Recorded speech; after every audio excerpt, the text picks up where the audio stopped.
déjeme entrar en contacto con Arturo Espinosa Silis. Él es el director del Laboratorio Electoral.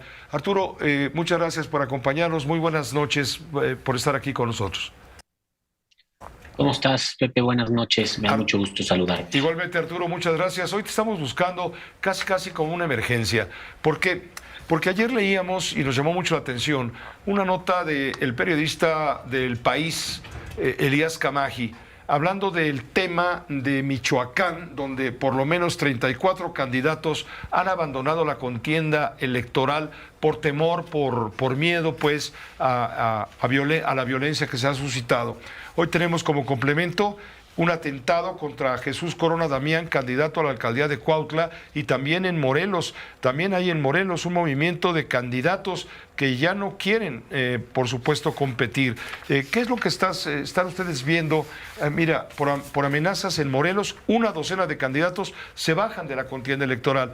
Los de Morelos, los de Michoacán, están poniendo de relieve el miedo que hay en algunos casos específicos del mapa nacional por el temor generado a raíz de la violencia, donde les va en juego la vida. ¿Qué es lo que están viendo ustedes en el laboratorio electoral? Arturo, por favor, ¿cómo te va? Claro que sí, Pepe. A ver, mira, te doy la primicia. Mañana sacamos una actualización de nuestros datos. Al día de hoy van más de 130 casos de violencia con motivo de las elecciones, exactamente 132 casos. De esos 50 casos son de personas asesinadas, prácticamente la mitad son precandidatos o aspirantes a alguna candidatura, y hay 82 casos en los que hemos registrado atentados, amenazas, secuestros e incluso desapariciones. Estamos hablando desde junio, cuando inició el año electoral propiamente, ¿no? Desde junio. Exacto.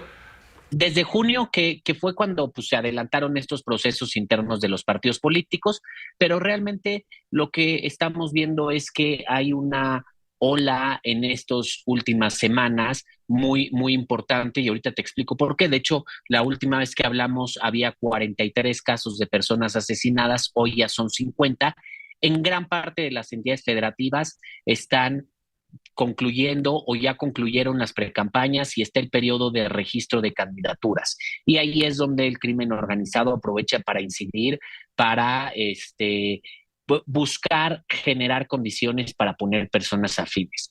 El caso de Michoacán y el caso de Morelos, a ver, creo que hay que explicarlo. Algo de lo que hacemos nosotros es investigar ampliamente cada uno de estos casos. Al menos en el caso de Michoacán tenemos certeza que no eran candidatos todavía, eran personas que estaban dentro de los procesos internos de los partidos políticos. Hablamos directamente al Instituto Electoral para preguntar si tenían información de estos casos. Al Instituto Electoral no le han dado de baja ninguna precandidatura y justamente nos dijeron todavía no hemos hecho el registro de las candidaturas, estamos apenas en ello. Entonces, más bien lo que está pasando es que dentro de los procesos internos de los partidos políticos, seguramente varios de los precandidatos o varios de las personas que se perfilan para ser candidatos o candidatas, están recibiendo amenazas, están recibiendo intimidaciones, ellos directamente o sus familiares, que es algo que también hemos registrado, en muchos casos es a través de los familiares donde se ejerce esta presión, y bueno, advierten que no hay condiciones para encabezar una candidatura, para hacer una campaña, y prefieren antes incluso de llegar a la etapa del registro frente a la autoridad electoral, ellos mismos bajarse y dejar la contienda. Esto es algo muy delicado porque creo que el siguiente paso es revisar en qué zonas de este país habrá condiciones, o más bien no habrá condiciones para llevar a cabo elecciones por este tema de la violencia.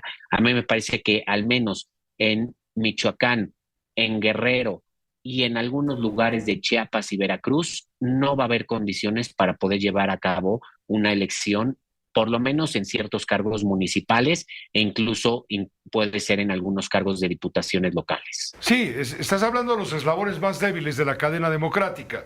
Estás hablando de aspirantes a las presidencias municipales, incluso a las regidurías, en fin, insisto, los eslabones más débiles de la cadena. Así es. ¿Habías visto antes, en elecciones anteriores a nivel federal, habías visto algo parecido?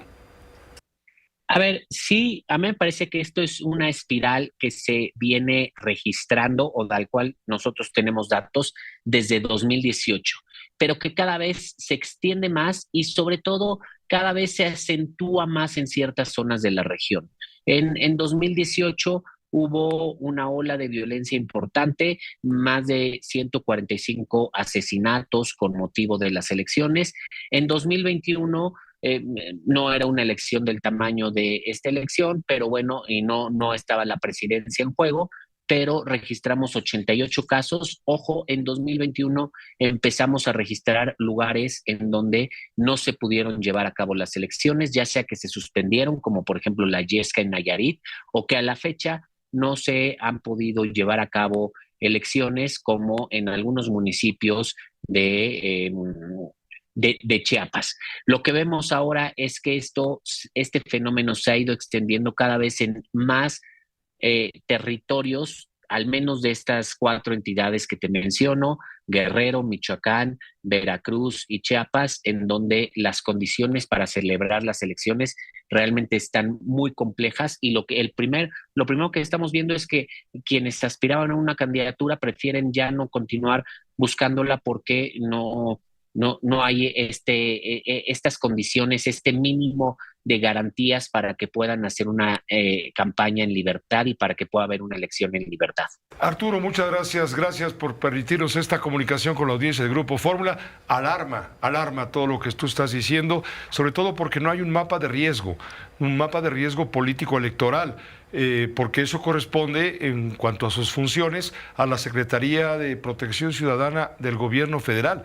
Y manejar un mapa de riesgo en estas condiciones sería reconocer que existe justamente un riesgo enorme, lo cual suele ser minimizado o incluso ocultado en su magnitud por el propio gobierno.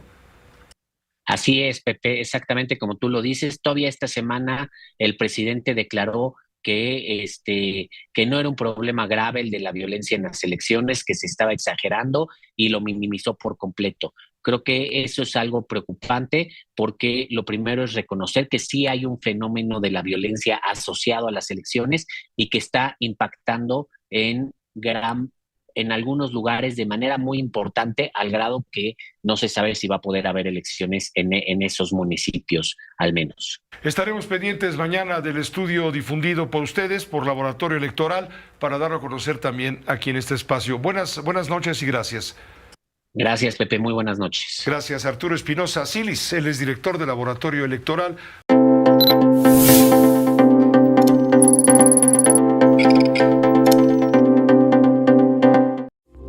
Esta fue una producción de Grupo Fórmula. Encuentra más contenido como este en radioformula.mx.